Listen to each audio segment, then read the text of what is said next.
लेकिन तभी जियांग अचानक सन की सोल को उसके शरीर से अलग कर देती है। वांगलिंग उसे पकड़ने की कोशिश करता है, मगर वह उसकी उंगलियों के बीच से गायब हो जाती है। यह देखकर वह पूरी तरह अपना नियंत्रण खो देता है। उसका एम्यूलेट भी टूट जाता है। वह गुस्से में जियांग पर हमला करने बढ़ता है। तभी फ्रॉगी समय को रोक देता है, पर फिर भी यह वांगलिंग को रोकने के लिए काफी नहीं होता।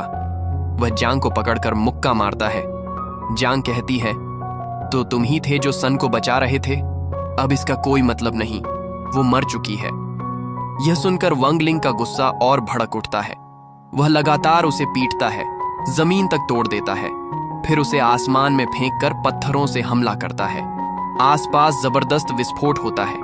फिर वह अपनी सारी शक्ति एक जगह इकट्ठी करता है ताकि उसे खत्म कर सके, चाहे इसके साथ पूरी दुनिया ही क्यों न मिट जाए। वांगलिंग सब कुछ तबाह करने ही वाला था, लेकिन जैसे ही वह सुनता है कि वांगलिंग बिल्कुल सन जैसा ही है, वह अचानक रुक जाता है। सन की याद आते ही वह वहां से जाने लगता है।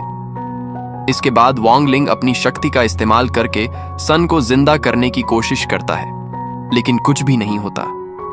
तब फ्रॉगी उसे बताता है कि जियांग ने सन की सोल को उसके शरीर से अलग कर दिया है।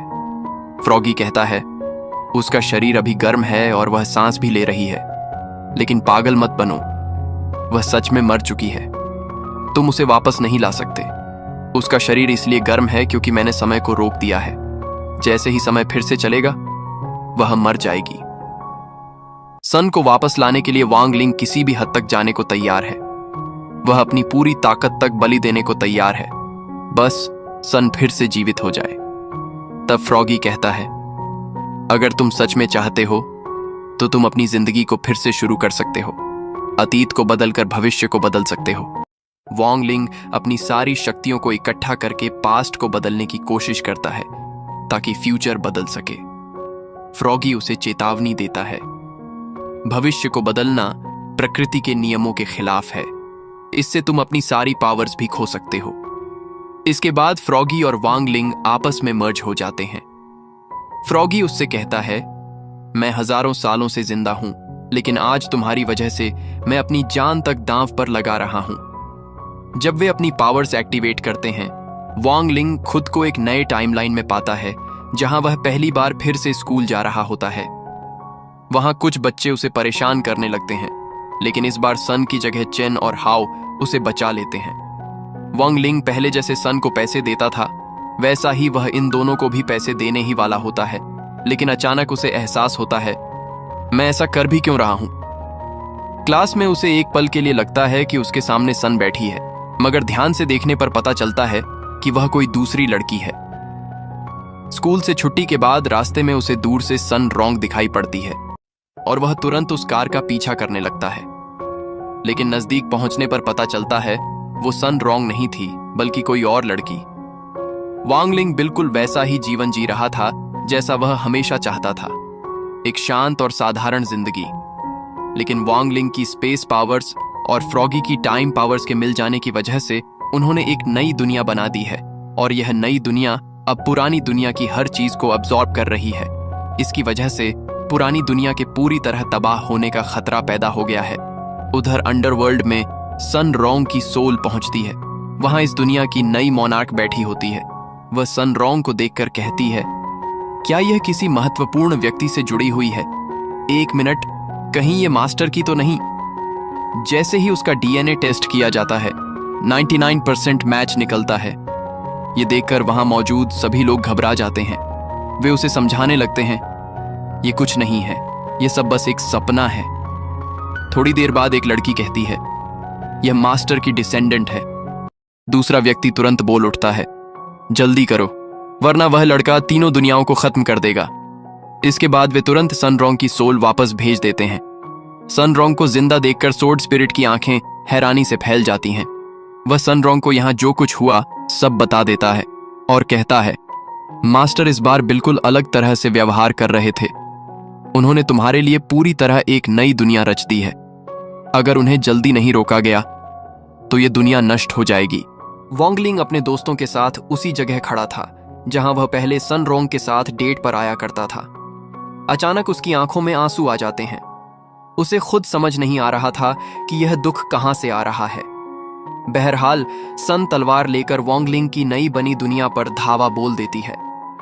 सब लोग हर चीज चकमा देकर बचने की कोशिश करते हैं, लेकिन सन की तख्ताबंदी में वह तलवार सीधे वोंगलिंग के सीने में घुसा देती है। तुरंत ही वोंगलिंग के भीतर सन से जुड़ी सारी यादें एक साथ लौट आती हैं।